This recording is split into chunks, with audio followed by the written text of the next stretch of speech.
Muy buenas noches, muchísimas gracias por estar con nosotros aquí nuevamente en un capítulo más de Diario El Volcán, en donde estamos haciendo entrevistas con gente que ha aportado aquí a la cultura local y sobre todo que pues, trae nueva obra. Y este día tenemos al maestro Martín Adalberto Sánchez Huerta. Maestro, ¿Qué tal? bienvenido. Gracias, buenos días. Gracias al Volcán, gracias a ti, Milton, por esta entrevista que me concedes.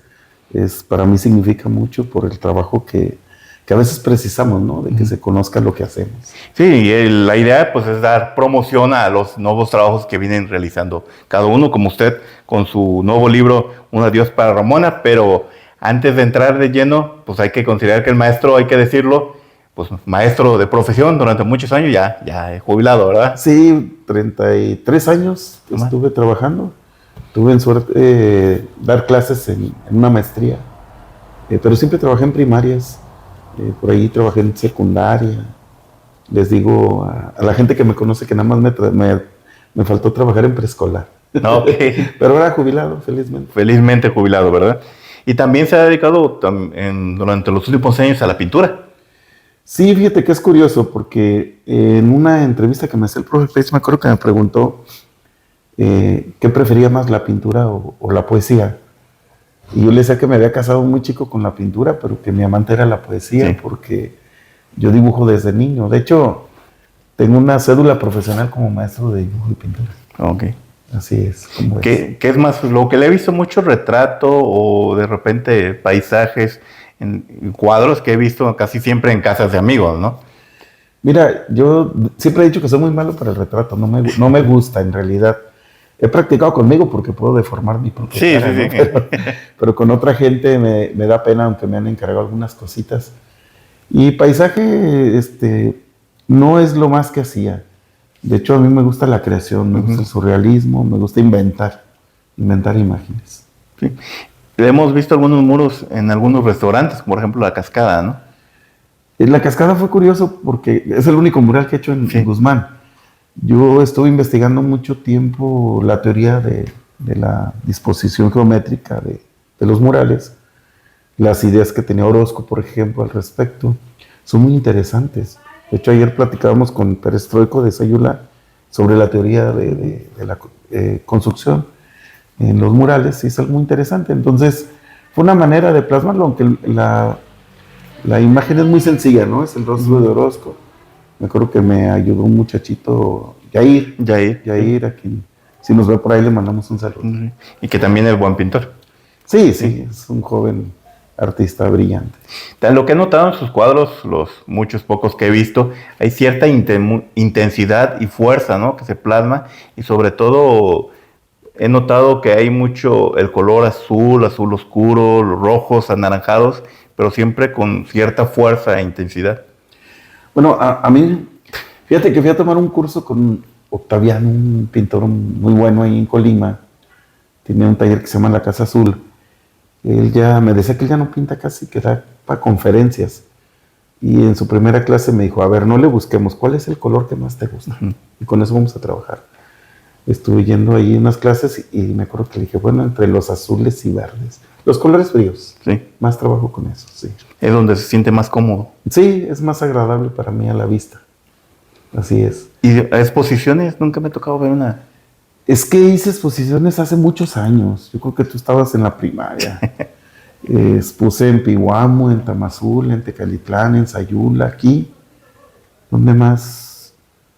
Participé en Guadalajara en los concursos que hace la sección 16. Me acuerdo que saqué no me acuerdo si segundo o tercer lugar en un estatal de pintura.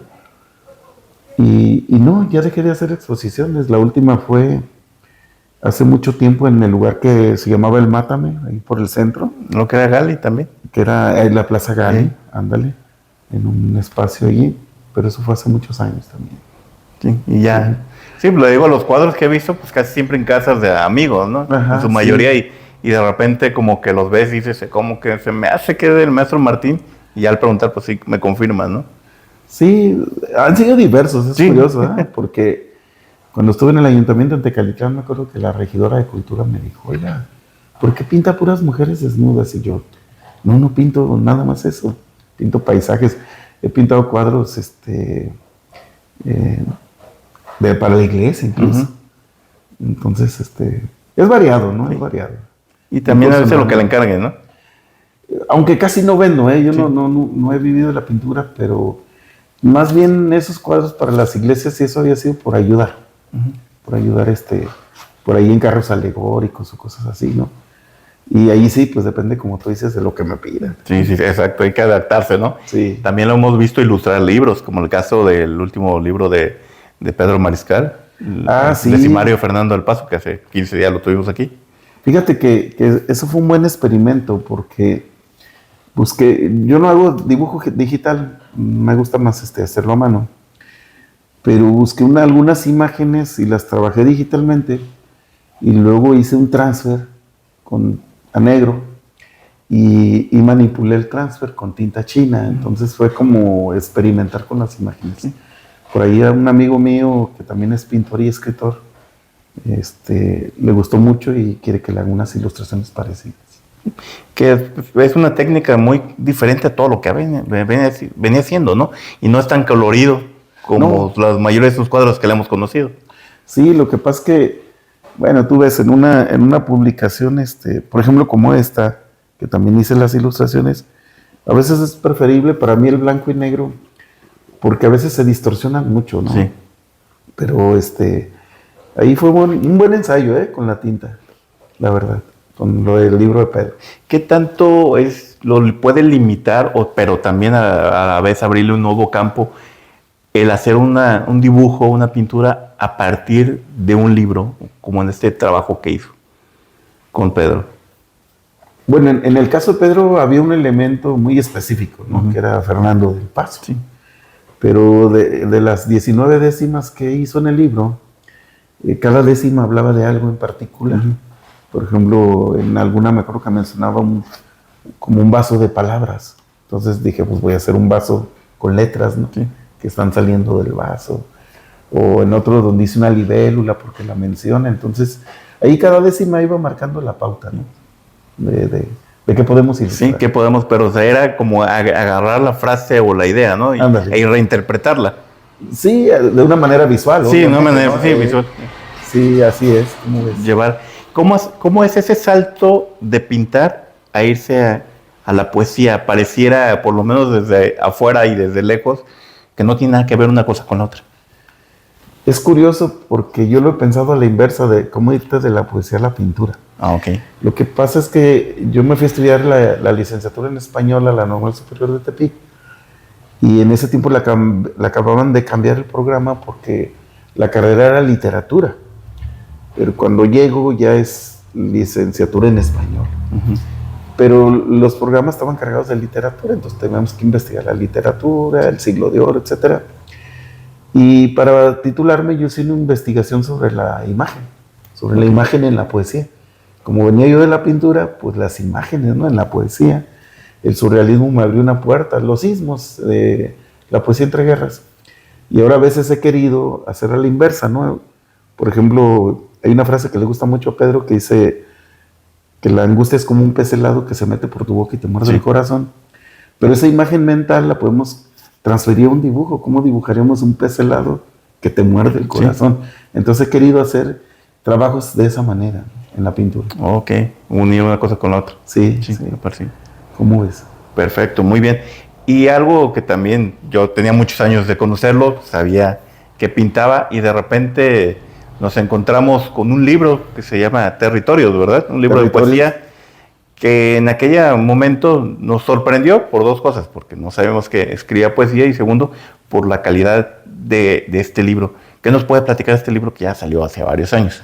Ha sido muy accidentado. Fíjate que el arquitecto Castolo tuvo a bien apoyarme para la publicación de ese libro. Y fue un poco accidentado. A donde lo mandó parece que se cambiaron ahí los acentos en unos verbos. Pero esa poesía para mí es muy significativa de mi andar por estos terrenos de la escritura. Porque si bien son de mis primeros poemas, tardé 10 años en realizar ese libro, fíjate, curiosamente. Y la portada es un diseño de tu servidor, es una pintura que también tiene una historia interesante. Yo tenía un amigo en la maestría, vivía en Guadalajara, pariente de los del Toro, de aquí. Los parientes de del Toro cineasta. Ah, sí, Guillermo del Toro. Y igual hicimos una buena amistad, pero murió hace unos años. Él le gustó mucho esa pintura y me rogó me insistió que se la vendiera. Y se la vendí. Pero por ahí una persona me llamó y me preguntó que si no sabía dónde quedó esa pintura. Pues yo lo trataba ya un poco menos. Al final duré muchos días sin verlo. Estuvo enfermo. El día que íbamos a ir a visitar a unos amigos y yo de aquí nos avisaron que iba a muerto. Entonces cada que veo el libro, veo la portada, sé que, Lo recuerda. que él gozaba mucho de esa pintura, que debe estar en su casa y con su familia. Sí. ¿Cómo ves? Muy bien. Esa vez del libro, yo lo platicamos fuera del aire, con Ricardo Sigala en su programa de radio Cumbres de Babel. Normalmente en enero o diciembre acostumbramos a hacer un programa donde platicamos de las obras locales que se publicaron. Y para los dos era una enorme sorpresa y un gran gusto y placer habernos encontrado con su libro. Y en aquel momento lo considerábamos a lo mejor de poesía, de los varios libros que había salido de poesía en ese año, pues de lo mejor que habíamos leído, por lo menos de autores locales y regionales, sobre todo por su buen ritmo, su buena musicalidad, esas imágenes que son muy precisas, y por eso iniciamos hablando de su pintura, porque es precisamente, son imágenes muy claras, ¿no? Y un ritmo muy interesante. Fíjate que a raíz de esa investigación que te digo, yo duré un año investigando sobre la imagen, desde el aspecto psicológico, desde el aspecto fisiológico. Me acuerdo que un libro que se llama Los Molinos de la Mente, el autor explicaba que pues en nuestro cerebro no hay imágenes. Y yo empecé a investigar desde la idea, ¿qué es una imagen? ¿No? Para algunas personas, que es una imagen estrictamente el concepto. Y él decía que son impulsos químicos en nuestro cerebro, por eso a veces tenemos la aparente fotografía de una persona, pero en nuestra mente no hay imágenes. Y el juego con ellas en la poesía, empecé a investigar algunos juegos que tenían los surrealistas, los conceptos que había sobre las metáforas, y me empecé a meter tan adentro que me emocioné. Un año de investigación para escribir 40 hojitas para mi tesis. 38, 39 eran muy pocas, pero leí muchísimo. Y yo no puedo desprender mi poesía de eso. Está saturada de imágenes. A veces de más. Pues no sé si de más, yo no lo diría ni lo vería así, pero es parte de su sello, ¿no? Sí, ya es algo muy propio. Sí, muy propio. Sí, creo que sí. Porque ahorita el lenguaje es más directo en la poesía, más claro, más directo. A veces hay una sola metáfora que es todo el poema, haciendo una comparación de algo, pero más generalizada. Creo que a lo mejor me paso con ser muy puntilloso, con las imágenes encabalgadas una tras otra, y de pronto no alcanzas a digerir una imagen mental cuando ya estás leyendo otra, ¿no? En el verso. Sí me han criticado un poco esto, pero pues ya no puedo prescindir de ello. Ya. Es complicado, ¿no? Ya no. ¿Y cómo fue esa experiencia de escribir y publicar, sobre todo un primer libro? Me decía que se había tardado casi 10 años en escribir estos poemas. Sí, así como me tardé 9 años con bueno, lo que pasa es que yo escribo mucho. Escribo mucho. Yo en ese tiempo escribía diario, como un ejercicio. Alguna vez vino un poeta a dar una plática a la Casa de la Cultura aquí, hace muchos años, y él nos decía eso. Y en pintura lo decía Picasso, ¿no? Yo pinto 8 horas diarias, como sea, porque compartió la habitación con un poeta, creo que Peret, que murió por una herida de guerra, y nada más tenían un camastro, entonces uno dormía en la noche, otro en el día, y si a él le tocaba dormir en el día, pintaba en la noche. Entonces creo que hubo una disciplina. Yo escribo mucha poesía, últimamente un poco menos, pero casi diario escribo. Entonces, de pronto puedes escribir 100 poemas y decir este es bueno o este me parece bien, ¿no? Y desechas los demás. Así surgió ese primer libro. No, porque pues obviamente como es algo muy personal, no escribí mucho al respecto y escogí, porque no fue así. Sí. No, y aparte va ligado a un solo tema, ¿no? Y a diferencia del otro, ¿no? Que son diferentes temas unificados en un solo libro. Fíjate que sí hay algo curioso allí con ese libro. A mí me impresionó mucho el concepto de la poesía que tenía Nicanor Parra. Ujú. Entonces, en la segunda fil, si no me equivoco, porque la primera le dieron el premio a Juan José Arriola, Sí. y creo que el segundo se lo dieron a Nicanor Parra.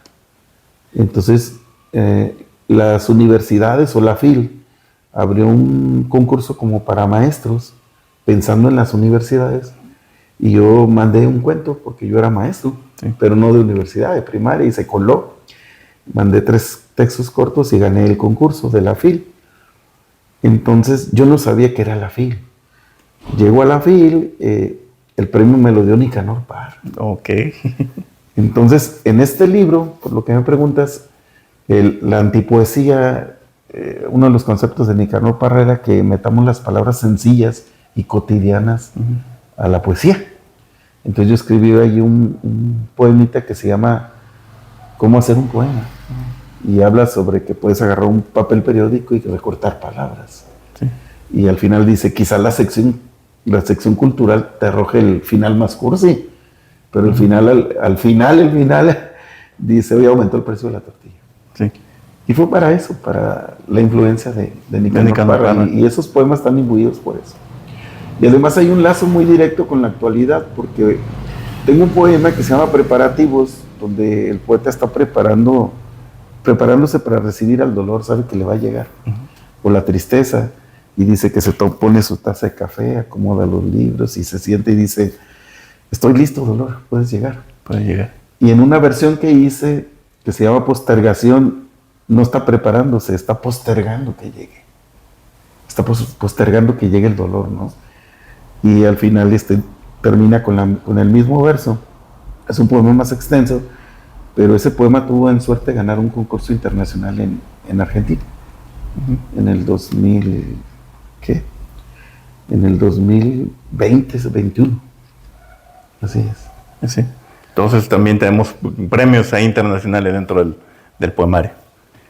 Pues es una versión. Es una versión. Que no está, pero pienso hacer una reedición y cambiarlo, el uno por el otro, o dejar ambos, aunque el mismo verso del final esté igual. Está igual. Sí. Algo que noté con ese libro y también con ese, y ya lo comentaba usted, es la nostalgia y la tristeza, ¿no? La paciencia siempre de esperar algo. Es otro de los temas que comienza a verse en su obra poética. Fíjate que sí, yo me crié en Tijuana y tenía la sensación de estar de paso por esa ciudad. Era una sensación, no era un pensamiento claro y definido. Y siempre, fíjate, qué bueno que lo notas, porque siempre he arrastrado con eso, como la esperanza y la nostalgia de algo que no está. Sí. Que no está y que a lo mejor no llega. No creí que se notara. Y no lo había reflexionado hasta ahorita que me dices bien a bien, pero sí. Por un lado, por el otro, te digo que algunas me preguntaban por qué escribía puras cosas tristes. Y me acuerdo, porque había público, pues, me acuerdo que les dije, es que cuando estoy triste escribo y cuando estoy alegre se me olvida escribir. Pues sí, no hay motivos. No hay motivo. Pero también eso vincula un poco otra vez con la pintura. Esos colores fríos que nos decía que le gustaban, por ejemplo el azul o los verdes, pues son colores que representan melancolía y tristeza, ¿no? Claro, en la psicología del color hay eso, ¿no? Los llamados colores vivos y alegres, festivos, dolorosos, punzantes, negros, y algunos colores que dan tranquilidad y paz, ¿no? Espiritualidad. Entonces yo creo que está ligado, ¿no? Todos ligamos los colores a una cuestión psicológica. Sí, no, y también una obra y la otra, aunque pareciera, como lo dijimos al principio, tan distintos y diferentes, pues nos va demostrando que en realidad están más ligados de lo que parece, ¿no? Sí, fíjate que sí, porque de pronto me pregunto yo mismo si no he repetido muchos versos y me doy cuenta que más bien he repetido metáforas. O sea, cuando yo comparo la angustia con ese pez helado que te muerde el corazón, me doy cuenta que constantemente estoy comparando la angustia con un pez. Sí. De diferentes maneras, pero la comparación es con lo mismo, ¿no? Con el agua, con el mar, con la lluvia. Perfecto. Muy bien. Y después de varios años de haber sacado ese primer libro, Territorios, nos vuelve a sorprender y nos llega con una novedad literaria, que es precisamente la que tenemos aquí, Un adiós para Ramona, un trabajo hecho por Atzel, Carlos Atzel, por Carlos su editorial Atzel. Cartonera, Ateneo Zaputlatena. Sí. Aparte de que la edición es muy bella, ya, Muy bonita la edición. ya haremos un poquito de esto. Pero ¿de dónde nace, de dónde sale Un adiós para Ramona? Y también cuánto tiempo se llevó. Mira, Milton, la verdad es que empecé a escribir cuando mi madre estaba agonizando. Ok. Cuando mi madre estaba agonizando, porque yo tenía una cuestión muy personal, lo voy a confesar ahorita contigo, de que me faltó decirle muchas cosas, como nos puede suceder, es muy humano esa situación a muchas personas, que a veces algún amigo, como el que te platicaba, otros amigos o personas cercanas que se nos han ido, te faltó decirles algo. Sí, siempre se queda algo con uno, ¿no? Y cuando mi mamá estaba agonizando, pasó muchos días ya sin poder hablar. Entonces yo hablaba con ella y a veces a un lado de su lecho de muerte en el hospital escribía algunas cosas de esas. Durante el trance de su muerte, pues tuvimos unos días de luto, seguí escribiendo. En la noche la recordaba y me sentía ese hueco de que algo me faltó decirle y quizá pudiera decírselo a través de la poesía. Cuando pienso que pudiera hacer un libro, entonces escribí algunas cosas de mis recuerdos de infancia con respecto a ella, que es lo primero que aparece en el libro, ¿no? Empiezo hablando de que estuve en su vientre, de mi niñez, de nuestra venida de Tijuana hacia acá, porque yo había nacido en Tecalitlán, pero estando yo muy pequeño se fueron a Tijuana, ahí me crié. Yo vine acá cuando entré a segundo de secundaria, a Tecalitlán. Entonces, de esa manera va surgiendo el libro, pero después dije, no lo voy a publicar porque... Muy personal. Pues, muy personal, muy íntimo, ¿no? Pero algunos amigos que leyeron algunas cosas me estuvieron animando y finalmente escribí 2 o 3 poemas posteriores donde hablo ya de haber asimilado su muerte, de recordarla, ya sin ningún aparente dolor. Y eso cierra el libro. Sí. Decía el otro día, pues, se publicado una reseña del arquitecto Fernando González Castolo, donde hablaba precisamente eso. O sea, un asunto tan personal se convierte universal porque pues, a todos nos ha pasado o nos va a pasar en algún momento, ¿no? Sí, acuérdate de Coplas a la muerte, a la muerte de mi padre, de Enrique, y las Coplas al Mayor Sabines, de Sabines, que a mí me impresionó. Y tantos poemas pues, que las personas y poetas han escrito a sus padres, ¿no? A la ausencia de sus padres. Alguien me decía que este libro pudiéramos acomodarlo a un lado de Constanza, de Guillermo Jiménez, por el tema, por la forma del tratamiento. Yo, bueno, por el tema sí, pero la forma del tratamiento no estaría tan de acuerdo, tan poético, ¿no? No, y fíjate que es una prosa muy delicada y hermosa. Sí. La de Constanza a mí me llamó mucho la atención. No, y la calidad, ya no se diga. La verdad es que quizás estaría lejos de eso, aunque son 2 territorios distintos. Exacto, sí. ¿No? Yo hablaba, es lo que me refiero. Son cercanos en cuanto a tema, pero en cuanto al abordaje, pues son completamente diferentes, ¿no? Sí. Algo que me gustó, bueno, varias cosas que me gustaron aquí de su libro es que, aparte que es una unidad, son dividido en capítulos, no todos los capítulos tienen el mismo tono, ¿verdad? O sea, hay capítulos de repente con un verseo muy largo, muy extenso, los que de repente como lector te falta el aire, ¿no? Para terminar ese fraseo, pero hay otros capítulos donde es más tajante, ¿no? Más breve, muy corto. Sí, fíjate que por eso lo dividí en capítulos, ya me di cuenta que eran diferentes.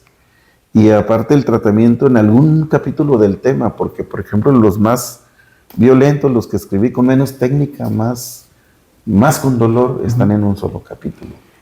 Cuando me entero de la muerte de ella, ¿no? Yo trabajaba ahí a media cuadra del seguro. Sí. Me salí de la escuela, me avisó mi sobrino y me salí pues desesperado, me salí del trabajo, lo abandoné y fui.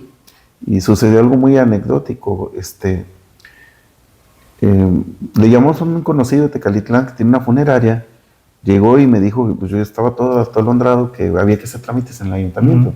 Entonces me vine con él al ayuntamiento, mi hermana se quedó en el seguro y me dijeron que tenía que pagar algo, un documento de traslado. Entonces voy a uno de los cajeros que están por donde están las dulcerías, ahí Sí. por el mercado. Y ahí lo menciona. Pues, sí. Y lo menciono en un poema y me encontré un amigo. Y era un amigo, hace poquito fuimos a su sepelio. Ok. Nunca le aclaré. Me vio y me empezó a contar un chiste. Bueno, no sabía, ¿no? No sabía, yo nunca lo culpé. De hecho, era un amigo que tenía cierta estimación con él. Y así era nuestro trato. Entonces, me vio serio, terminó su chiste y se fue. Y nos vemos, que estés bien, que estés bien. Y yo atragantado, nunca lo pude decir y después salió en un poema. Sí, salió en poema. Pero sobre todo, esos cambios de ritmo, yo lo veo como los propios estados de ánimo, ¿no? De cómo va pasando. Porque al final del día, como usted lo decía al principio, pues habla desde un nacimiento, parte de la infancia, la relación, la enfermedad, todo, pues ese pesar que estar en los hospitales, el fallecimiento y ese proceso de al final decir, bueno, pues ya Sí, queda, ¿no? El luto, pues siempre se va a extrañar y todo, pero ya, sí, hasta aquí, ¿no? que sí. Y yo lo veo muy cercano, y se lo comentaba fuera del aire, a este enorme poema de Jaime Sabines que se llama Algo sobre la muerte del mayor Sabines. Para quien no lo conozca, pues rápidamente comento, inicia cuando está su papá en el hospital y es todo el proceso del hospital, fallecimiento, los primeros días y los primeros meses y años después de la muerte del señor. Ese proceso lo vi muy similar en ese sentido en cuanto a estructura, ¿no? Es decir, la estructura es muy parecida de todo ese proceso, ¿no? Fíjate que yo no recordaba esa estructura que me dices de Mayor Sabines, pero sí recordaba el impacto que me causó. 7 veces cayó el elote de mi mano, algo así empieza una décima, porque creo que son décimas, ¿no? Creo, no estoy seguro. Tiene varios estilos también, varias estructuras igual. Sí. Y digo que lo leí hace muchísimos años, yo lo leí precisamente en el 86. Para ser preciso. Okay, para ser exactos. Sí, lo que pasa es que yo salí de la normal en el 85 y caí a una escuela donde devoré la biblioteca, había más de 300 libros, que por cierto alguien lo tomó una vez a jactancia donde estaba estudiando, que leí más de 300 libros en un año y alguien sacó cuentas. ¿Ocupas leer casi un libro por día? Pues sí, nomás daba clases y leía. Pues sí. No hacía otra cosa, y hay libros pequeños que lees en un día, ¿no? Sí, una hora, ¿no? Incluso tardas una semana. Y fue cuando leí a Sabines, descubrí a Sabines, a Rulfo. Yo había leído La Feria aquí en la Normal, había descubierto a Franz Kafka, a García Márquez, leí 100 años de soledad en la secundaria, asombradísimo. Sí. Pero tienes razón, yo creo que hay un planteamiento como de formas para darle una unidad. Fíjate qué curioso. Sí. Diferentes formas para darle una unidad, sí. Pero se entiende porque al final del día son diferentes estados de ánimos y diferentes momentos de la historia que nos está planteando a través de su poesía. Sí, es que hay momentos donde estaba calmado y pausado, y los versos son más largos, más tranquilos, más como un agua en calma, aunque son largos, como dices tú, que a veces el lector no alcanza a frasear. Pero también hubo momentos así como golpes de luz, ¿no? Instancias en que yo la veía agonizando y decía, ¿quieres hablar o quieres decirme algo? O veía la luz que entraba por las ventanas y me llegaba una sensación que no podía escribir mucho y escribía cosas breves, ¿no? Y también hay, aparte de la nostalgia que ya hablábamos, la tristeza, la esperanza, pero también encontramos de repente mucha rabia, ¿no? Sí. Y de repente la calma. Sí, fíjate que, bueno, te voy a confesar otra cosa, ya que estamos en una plática de confesiones. Yo en un momento me vi muy molesto conmigo mismo incluso, lo llegué a platicar con mi familia, con mi hermana, que me daba rabia no tener los suficientes recursos porque las instituciones a veces son frías. Sí. Y la atención que te brindan, te pueden decir, no, te voy a dar una cita dentro de un mes. Y al mes ya se murieron las personas. O urge, ¿no? Y entonces tenía también cierta rabia contra ciertas cuestiones que no podemos cambiar, ¿no? Sí. Algo que también me gustó muchísimo es las imágenes. Volvemos a lo de la pintura y el libro anterior. Sí. Son imágenes sumamente precisas, sumamente claras, y que te dan a ti como lector pues una visión más amplia, no solo la musicalidad, la fuerza que hay, sino las imágenes de esa prosa que es muy clara. Pues aunque me han dicho, hay personas que me han dicho que es muy complicada mi poesía, yo no la veo complicada. Bueno, Pero quizá para algunas personas sea difícil establecer ese vínculo que establece uno entre dos elementos en una metáfora. A veces están ocultas esas metáforas, aparentemente ocultas, pero creo que quien lee poesía se da cuenta, ¿no? Como tú, que hay cierta claridad en ellas al mismo tiempo. sí, a mí me pareció un poemario muy claro y me recordó mucho, volviendo a Guillermo Jiménez y Constanza, Ajá. cómo anunciaban en los periódicos, incluso el libro de Constanza en las primeras ediciones traía una cintita, ¿no? Sí. Y esa frase queda perfecta con ese libro que decía, un libro que se lee en media hora o en una hora, pero que se recuerda toda la vida, ¿no? Del muy impacto buena, que tiene. muy buena. Y creo que aquí pasa exactamente lo mismo, porque yo me lo aventé 2 veces, la primera vez que lo leí y la segunda para preparar la entrevista, de un solo jalón, ¿no? Cuando normalmente sueles hacer pausas y Sí. una hora alrededor que duré leyéndolo, ¿no? De un solo jalón. Se lo leí a una persona de un jalón. Sí. Yo se lo leí. Ajá. Y es que me dijo, léeme algo. Dije, le voy a leer un poema o dos y terminé leyéndole todo el libro. También me queda que muestra de repente consciente e inconscientemente mucho de los autores que a usted lo han marcado, ¿no?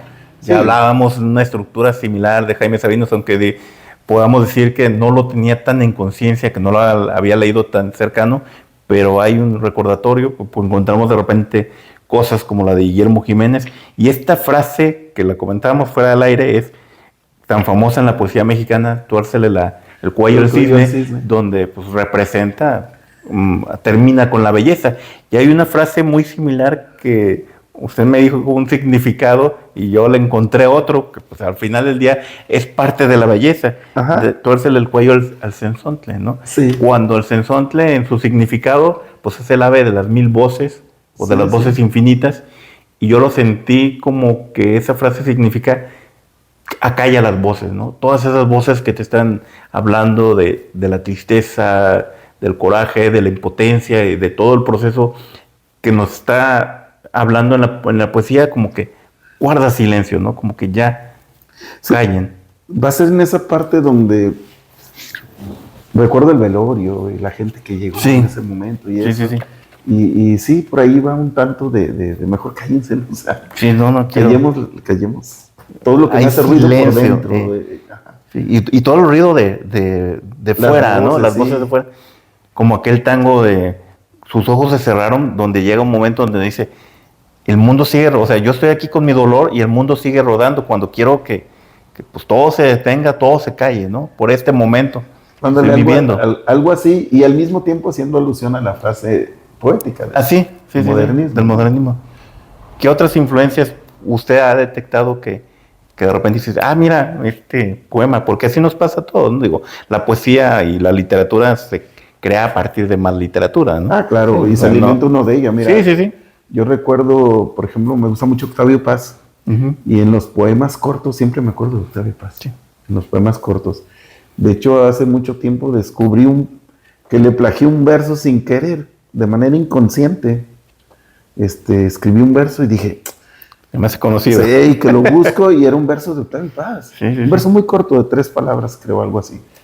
Entonces, él ha sido una de mis influencias, José Emilio Pacheco, y fíjate que de una manera más fuerte todavía, creo que Pablo Neruda. Sí. Pablo Neruda para mí ha sido una influencia más consciente porque admiro mucho su poesía. Siento, por ejemplo, que el primer libro de él, Los 20 poemas de amor famosos, es su libro más vendido. Pero pues yo leí muchos libros. El más plagiado, dicen, ¿verdad? Porque todos utilizaron en algún momento alguna frase de él, ¿no? Para enamorar a alguien. Sí, dice un meme, oye, descubrí a alguien que te plagió un tal Pablo Neruda. Está robando tus poemas, ¿no? Sí, yo pienso que Pablo Neruda, porque mira, de hecho aquí hay algo que me lo recuerda en la estructura. Sí. Me di cuenta, porque para mí 20 poemas de amor y una canción desesperada es el uso tremendo de los recursos literarios, de alguien que sabe, con métrica, ¿no? Los de estos alejandrinos que escribió los endecasílabos, los acentos, o sea, una lección de técnica, ¿eh? Ujú. Incluso para usar un silencio. Me gusta cuando callas, silencio, porque estás como ausente. Y me oyes desde lejos, silencio. Y mi voz no te toca. El uso de ese silencio que hace una pausa o cesura en esos versos es técnica pura. Sí, sí, sí. Y tenía creo que 20, 25 años, ¿no? Entonces yo descubrí que algunos versos, ya que los había escrito, tenían mucha regularidad. Entonces, chequé la métrica. Eso lo hice con 2 o 3 poemas nada más. Y salió un soneto, que está aquí. Ujú. Y otro, en esa sección vienen algunos con métrica. Vienen unos en decasílabos y vienen algunos alejandrinos, se me hace. Sí, que es lo que le comentaba, ¿no? En algunos capítulos no es toda la misma estructura, no es la misma forma de escribir. Uh-huh. Hay diferentes, ¿no? Sí, de este que te estoy hablando es el capítulo 7. Uh-huh. Tienen métrica, esos versos que están ahí tienen métrica. Sí. Y en la página 77 aparece un soneto. Sí. Y capítulos anteriores no vemos eso. No. Y donde hay más dolor están más desatados los versos. Sí. Más fugaces, frases más contundentes, el ritmo se rompe, es una desgarradura al mismo tiempo. Sí, ¿no? Que es parte, pero es parte del proceso y que funciona muy bien a la hora que uno lo ve, ¿no? Porque de repente uno pues no lo ve como usted lo escribió en ese momento. Uno trata de interpretar lo que usted nos está queriendo decir. Claro. Y esa parte y esos cambios de ritmo, yo decía, es que son los estados de ánimo del diferente proceso que estamos pasando, ¿no? Sí, claro. Los recuerdos de la niñez están más ligados, por ejemplo, a las ausencias de mi padre, a la tristeza de mi madre. Sí. Una mujer que se crió en la sierra trabajando como hombre. Cuando llega a una ciudad no sabía hacer nada. Terminó trabajando 40, 50 años de su vida haciendo manualidades. Sí. Era muy buena para ello. Y esa relación que te digo de comunicación con ella, ¿no? Sí. Ese sufrir del adulto y ese mundo de ensueño que tenemos en la de niños. No había un contacto directo, ¿no? Ella en su mundo y yo en el mío, pero después entendí que sufrió mucho, que le costó mucho trabajo adaptarse a una ciudad terrible como es Tijuana. Sobreviví sin saber, aprendió a leer y escribir por su cuenta, etcétera, ¿no? Sí. También hay una parte, hablando de los ritmos, que es que está escuchando uno los rezos, que trae ese ritmo de rezo, sí, ¿no?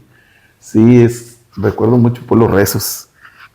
Yo estuve un poco tanto ligado a la iglesia, de hecho, aquí estuve muy en contacto con el seminario jesuita, cuando estuve en la Normal. Viví algún tiempo allí con ellos.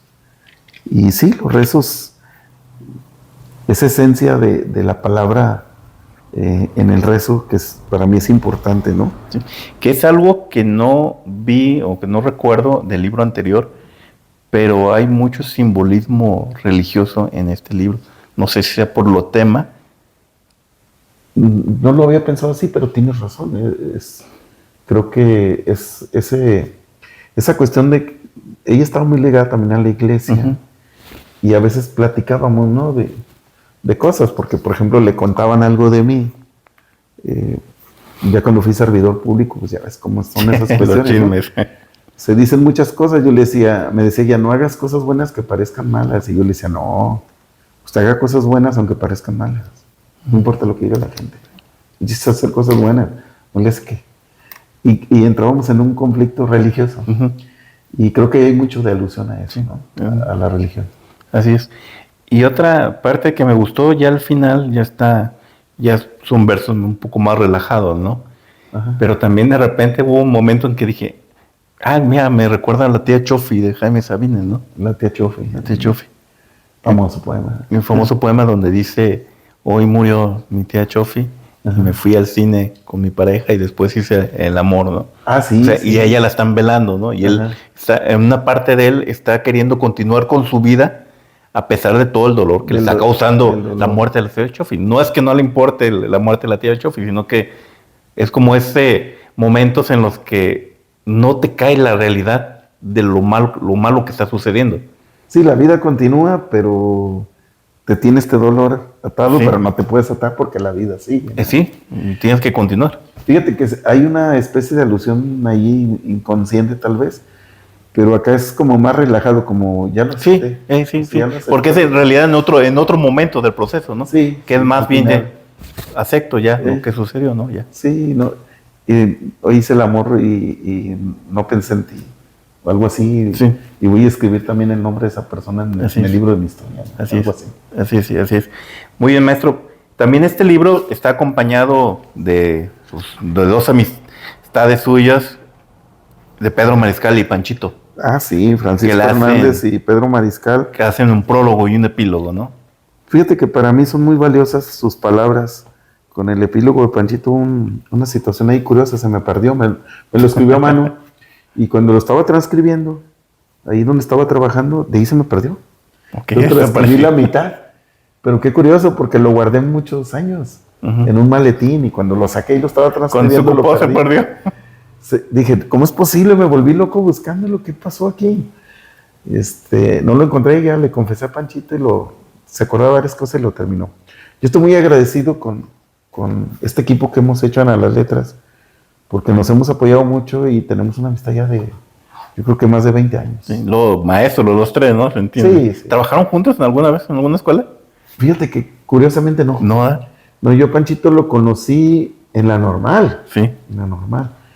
Y lo admiraba porque yo lo conocí arriba de un escenario actuando. Ujú. Muy buen actor. Y buen poeta también, Y ¿eh? buen poeta.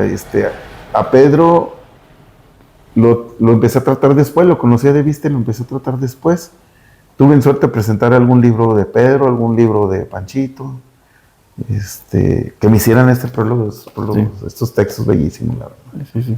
Muy acordes incluso a la estructura del libro. Yo estoy muy feliz con la edición de este libro. Sí.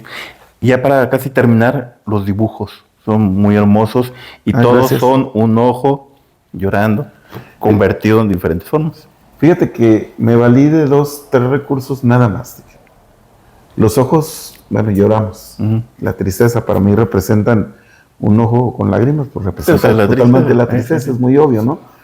Entonces dije, voy a usar hojas, porque mi mamá era muy dada a hacer flores. Doña Ramos, le decían. Doña. Hacer flores, y siempre tenía hojitas que cortaba de los árboles para observarlas y fueran lo más natural posible. Sí. Entonces ella se inventó técnicas de cómo darle esa forma tan natural. Entonces las hojas y las flores están muy ligadas. Entonces dije, voy a usar estos elementos, ¿no? La tristeza, los ojos, hojas. Ojos y hojas. Ojos. Y en eso se basan los dibujos. Ok. Sí, así es. Nada más que en el último capítulo, porque Sí. cada dibujo está al inicio de cada capítulo como Sí. ilustración, es diferente a los otros, Pues leí aquí el Axel, a ver. porque es un ave hecho de hojas, pero ya no está el ojo, No, ya es como un adiós, ¿no? es un adiós, Sí, un precisamente. Y es que al final del día uno ve los dibujos y dice, qué bonitos, qué bonito. Pero ya en la segunda lectura, cuando los vi y con las anotaciones, dije, es que también al final del día te están contando una historia los propios dibujos. De alguna manera, sí, fíjate, qué bueno que descubras eso. Me decía Axel que aquí había puesto el de la portada con un ojo Ajá. abierto, pero luego con el ojo cerrado. Sí, Los puso juntos Es un con juego, con esa intención, ¿no? en ese juego. Así es. Que es ya parte del trabajo del editor, ¿no? Claro. Ahora sí, hablando de la edición, una edición muy bonita, ¿no? A mí, desde que vi un primer título que hizo de esta colección, que él ha llamado Hijos Ilustres de Ilustres. Jalisco, se me hizo muy bonito porque se me hace muy sobrio. Y el papel blanco, también por eso pensé en los dibujos en blanco y negro, pues le da mayor realce a esa aparente ausencia de color, ¿no? Contraste, más bien contraste. Muy bonita edición. Luego se me gustó mucho el detalle de la letra capital en roja, ¿no? Ah, sí, Y aparte sí. con un gargoleo, ¿no? Muy interesante. Sí, fíjate que el trabajo de edición está muy bonito. La verdad es que yo les he repetido mucho a ellos que hicieron un trabajo precioso. Sí, y esta hoja, ¿qué es? ¿Papel mantequilla? Es papel encerado, Encerado, papel mantequilla, bueno, que Que está al inicio de cada capítulo. para que, proteger los dibujos. Aparte de proteger los dibujos, te da una sensación como de entresueño Ajá. y al darle vuelta, pues ya ves con claridad el dibujo, ¿no? Y ahora sí ya inicia el poema. Sí, la verdad que está muy bien cuidado, muy bien hecho. Digo que yo estoy muy feliz. Ahorita no tenemos números, están trabajando en ello. Vamos a preparar una presentación. Ok. Entre noviembre y diciembre. Sí, porque la primera parte de libros que imprimieron, pues, digo, hay que decir, es un libro que se hace manualmente, ¿no? Lo podemos ver en sus detalles. Muy artesanal. Muy artesanal, pero una edición muy bien cuidada, cosido a mano y todo. Las primeras ediciones ya, los primeros libros ya volaron. Sí, fíjate que le llevé a algunos amigos que habían leído manuscrito, Melquiades Durán Carvajal, un amigo muy querido y estimado, maestro también, muy reconocido en Colima. Él es Nayarita, vive en Colima, y hemos establecido contacto con otros escritores, Adín Valencia, Ángel Gaona, se me pasan Román, algunos otros. Y yo tengo un amigo ahí de hace muchísimos años, que es Marco Jauregui, que está casado con Ada Aurora Sánchez, una escritora muy reconocida, doctora en letras, trabaja en la universidad. Y que hace poco hizo el prólogo a la última edición de las obras completas de María Cristina Pérez Vizcaíno. Fíjate, esos son muy buenos escritores y es una amistad de hace muchos años. Entonces les llevé algunos, y algunos compañeros maestros que vivieron en la casa y tuvieron una amistad con mi mamá. Okay. Es Oscar Díaz Beltrán en Colima, compadre y amigo, Miguel García Toriz, y aquí un maestro de la familia de los Luis Juanes, de Salvador, Luis Juan, amigazo. Tuvieron amistad con mi mamá. Okay. Vivieron en la casa algún tiempo. Por los trabajos de que iban a dar clases allá, llegaban a mi casa. Ok, perfecto. Pues bueno, pues muy recomendable la obra de maestro Martín Adalberto, Un adiós para Ramona, una edición muy bonita. Para cuando la vean, pues, hay que echarle el ojo, ¿no? Hay que leerlo, vale mucho la pena. Maestro, ya para terminar, ¿algo más que nos quiera comentar? No, pues agradecerte, Milton, agradecerle al arquitecto Castolo por la reseña tan bonita que hizo, a mis compañeros de las letras sobre todo, ¿no? A la familia que de alguna manera reconoce a Ramona en mis poemas, y a todos los amigos cercanos. Muchas gracias, Milton. Bueno, gracias a usted, maestro, por estar aquí. Y bueno, y gracias al público porque nos estuvo viendo y escuchando este día. Y bueno, pues una recomendación más de un autor, pues nacido en Tecalitlán, pero avecindado aquí en Ciudad Guzmán, ¿verdad? Sí, ya más zapotlense. Ya soy hijo de zapotlense.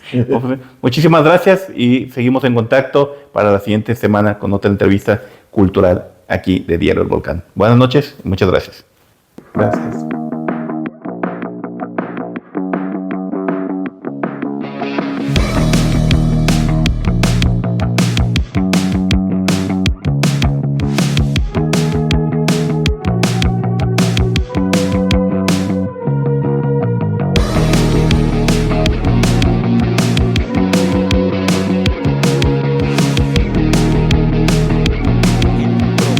Joyería.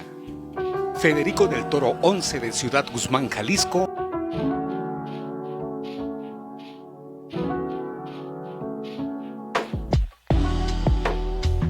El Troquel, Joyería. Federico del Toro 11 de Ciudad Guzmán, Jalisco.